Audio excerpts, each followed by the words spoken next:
Assalamualaikum warahmatullahi wabarakatuh. Sampurasun. Selamat berjumpa kembali di channel Sosiologi Explain. Kali ini saya akan berbagi pemahaman kepada Anda bahwa COVID-19 adalah bencana. Uraian saya tentu saja bersifat sosiologis karena berbasis pada apa yang disebut dengan sosiologi bencana. Anda masih ingat apa yang disebut dengan Spanish flu? Dalam bahasa Indonesia disebut dengan flu Spanyol. Mungkin Anda mengira ini adalah flu yang berasal dari Spanyol, tapi sebenarnya tidak. Spanish flu atau flu Spanyol terjadi pada tahun 1918 sampai 1920, yaitu sebenarnya ini terjadi di Amerika, di yang disebut dengan nama Haskell County di Kansas, Amerika Serikat, di akhir Perang Dunia II, yaitu para tentara Amerika mengalami flu. Nah, yang menjadi masalah, flu yang berasal dari Amerika Serikat ini, tentara Amerika menyebar ke seluruh dunia karena mereka menginfeksi banyak orang ketika tentara Amerika bukan cuma berperang di negara mereka sendiri, tapi juga mereka berperang di negara lain ketika mereka bergabung kepada yang disebut dengan pasukan sekutu. Mereka pergi ke Eropa, termasuk ke Spanyol, kan? Kedatangan pasukan Amerika Serikat ini ke Eropa ini menyebarkan flu yang mereka bawa. Lalu di mana asal-usul kata Spanish flu? Nah, itu sebenarnya berasal dari Spanyol ketika itu adalah salah satu negara yang mau tidak mau terlibat dalam Perang Dunia Kedua dan Perang Dunia yang berpihak ke Perang Dunia kepada Amerika Serikat. Tapi mereka justru yang pertama mengumumkan kepada dunia melalui media mereka terjadinya flu ini. Maka ketika menyebar kepada seluruh dunia, maka dunia mengenalnya Spanish flu. Padahal mereka sendiri bukan penyebab pertama dari flu yang menyebar di Eropa itu. Yang ingin saya maksudkan adalah mari kita melihat dampak dari Spanish flu ini. Apa dampaknya? Catatan menunjukkan bahwa akibat Spanish flu ini 500 juta orang secara global meninggal dunia akibat Spanish flu. Nah, jumlah ini merupakan 1/3 dari populasi dunia ketika itu di akhir Perang Dunia Kedua. Jadi kalau 500.000 orang meninggal, nah berarti populasi dunia ketika itu kan sekitar 1,5 miliar.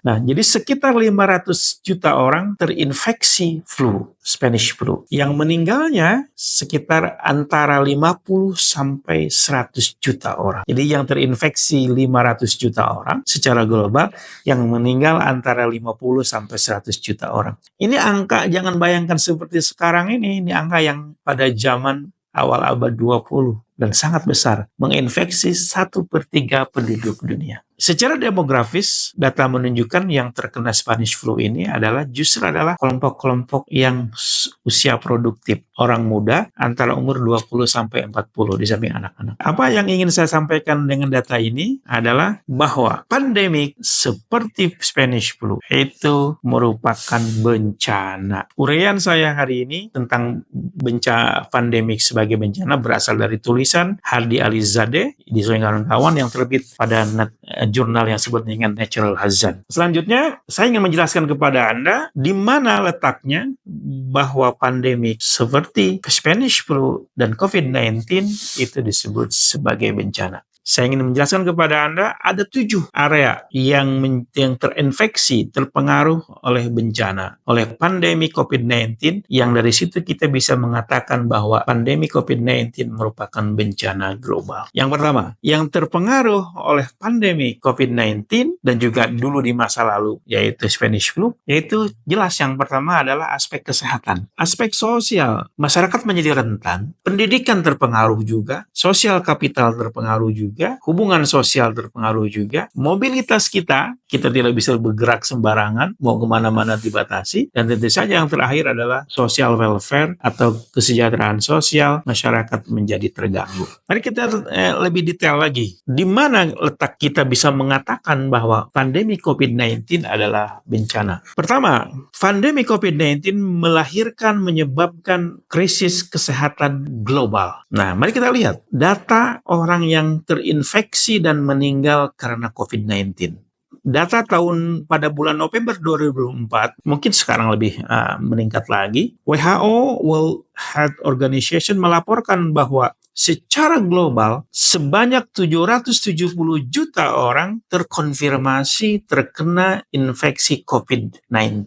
Dan berapa orang yang meninggal? 7 juta orang kematian secara global. Kemudian aspek lainnya yang terkena, aspek kesehatan yang terkena COVID-19 yang bisa katakan sebagai bencana adalah terganggunya aliran pelayanan kesehatan di banyak negara secara dunia. Kalau kita membaca berita misalnya rumah sakit dunia terganggu, penuh mereka, sehingga mereka terpaksa membuka, bahkan terjadi di halaman seperti yang terlihat di Italia. Kita bisa contoh bahwa rumah sakit penuh karena mungkin mereka tidak bisa menampung jumlah orang yang terkena atau infeksi bahkan meninggal karena COVID-19, maka mereka membuka layanan di halaman rumah sakit. Alasan yang kedua yang bisa katakan untuk menyatakan bahwa COVID-19 adalah bencana global adalah dari aspek disrupsi ekonomi yang diakibatkannya. Terjadi global GDP mengalami gangguan, terpengaruh. Ekonomi global mengalami keturunan sekitar 34% pada tahun 2020.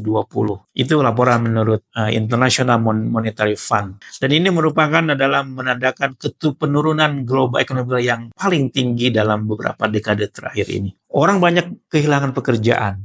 Ya kan? Ya, organisasi buruh internasional melaporkan selama masa pandemi COVID-19 sebanyak 255 juta orang kehilangan pekerjaan mereka. Dan ini 4 kali lebih banyak dibanding krisis global pada tahun 2009.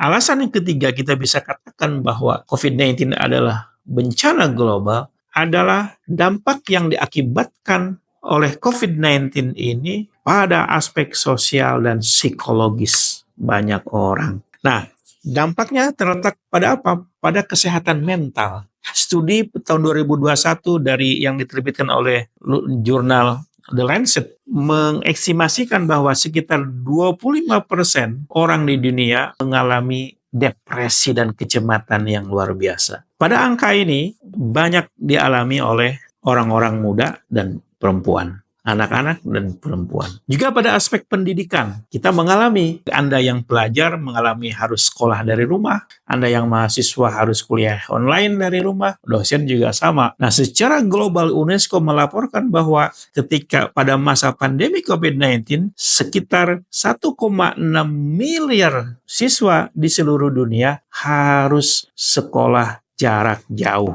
Maksudnya sekolah di rumah masing-masing karena sekolah ditutup. Tidak boleh ada pergerakan orang di ruang publik. Kalau angka tadi 1,6 miliar student atau siswa di seluruh dunia, itu merupakan 94% populasi siswa secara dunia. Jadi sekitar 94% siswa di seluruh dunia ketika masa pandemi COVID-19 harus tinggal di rumah, belajar di rumah, tidak pergi ke sekolah akibat COVID-19. Alasan yang selanjutnya yang bisa kita gunakan untuk mendukung bahwa COVID-19 merupakan bencana global adalah tantangan yang diakibatkan oleh pandemi ini kepada banyak negara. Yaitu banyak negara miskin dan kaya, mereka berlomba-lomba untuk memperoleh vaksin. Nah, pada tahun 2022, sekitar 10 miliar vaksin COVID-19 kan diproduksi secara global. Tetapi yang jadi masalah adalah terjadi ketidaksetaraan atau ketidakadilan distribusi vaksin ini.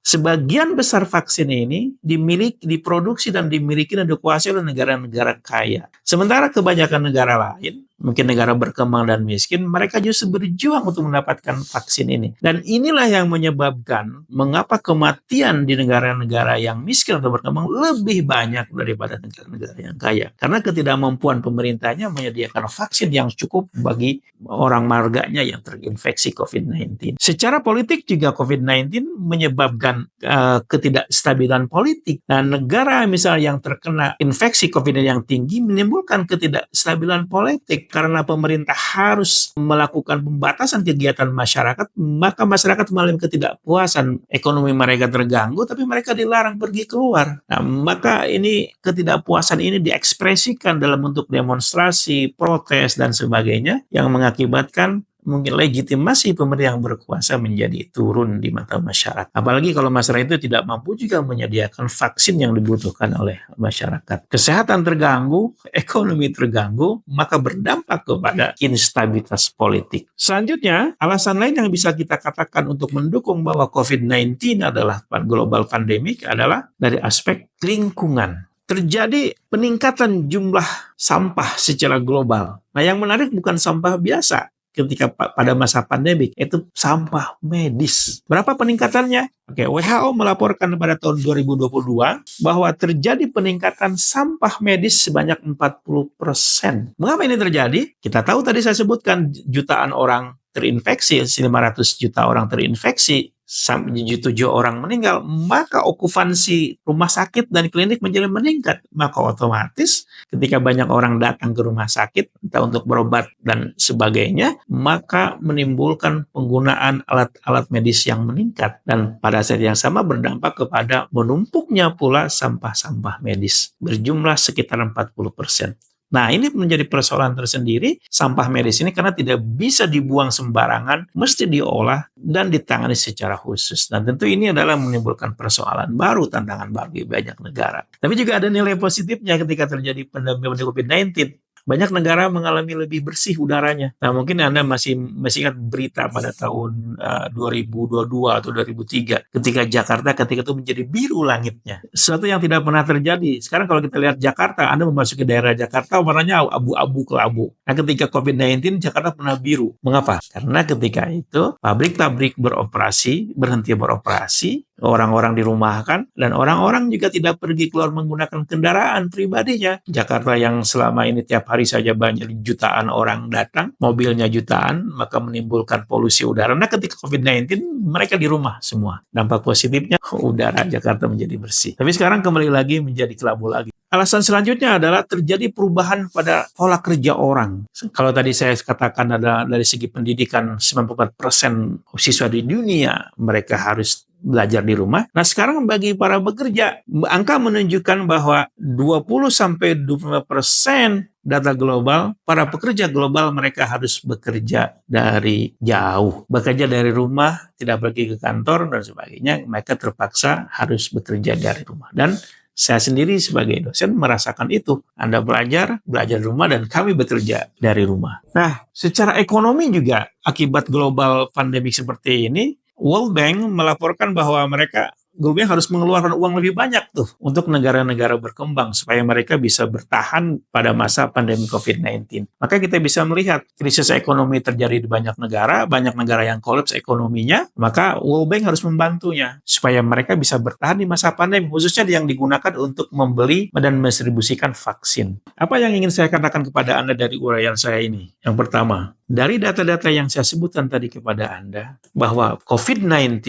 pandemi COVID-19 itu memiliki dampak yang multidimensional, multifaset, sehingga layak atau kita punya alasan cukup untuk mengatakan bahwa COVID-19 yang berakhir pada tahun 2023 lalu itu bisa kita katakan sebagai global disaster, bencana global yang berakibat kepada kesehatan, ekonomi, masyarakat, politik, dan sebagainya. COVID-19 itu bukan cuma berdampak kepada kesehatan, tetapi juga berdampak kepada struktur sosial masyarakat kita, kepada sisi ekonominya, sisi politiknya. Suatu bangsa terpengaruh pada COVID-19. Maka ketika sebuah negara tidak mampu atau tidak serius menangani COVID-19 ini, kestabilan politik, kehancuran ekonomi, kerusakan sosial, itu ada di depan mata mereka. Dan syukurnya bangsa kita, Indonesia, berhasil melewati ini. Dan kita juga harus puji, berterima kasih kepada pemerintah kita sebelumnya, bisa melewati COVID-19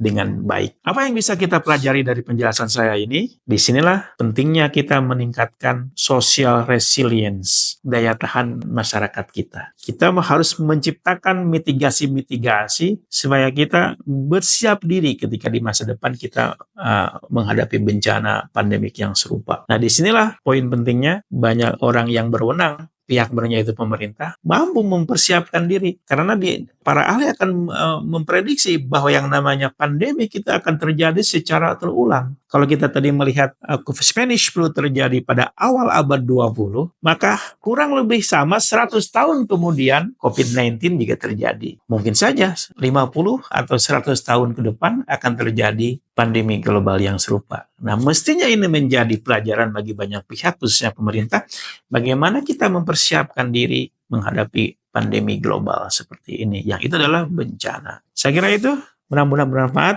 Assalamualaikum warahmatullahi wabarakatuh.